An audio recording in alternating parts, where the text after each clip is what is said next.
உங்களுக்கு? ஏன் வாயில் என்னையா வச்சுருக்க நீனு? வாயில் என்ன கொழுக்கட்டையா வச்சுருக்க? என்ன வாயே திறக்காம பேசாமல் உட்காந்துருக்க?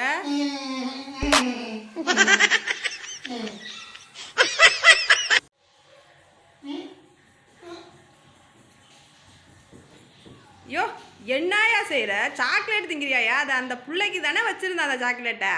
சரி சரியாமல் தான் எடுத்து திங்கிறீங்க. அதுக்குன்னு என்ன சாக்லேட் தாலிமா எடுத்து திருட்டுத்தனமாக எடுத்து வாயில் வச்சு திம்பிங்க?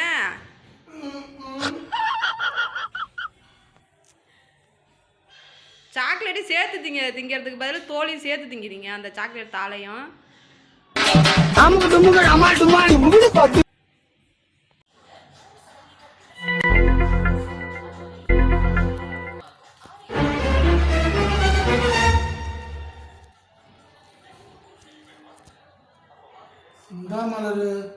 யோ என்னயா சாக்லேட் எடுத்து தின்னதும் இல்லாமல் என்கிட்ட சாக்லேட் தாளையும் கொடுக்குற? இதாயா நீனும் சாக்லேட்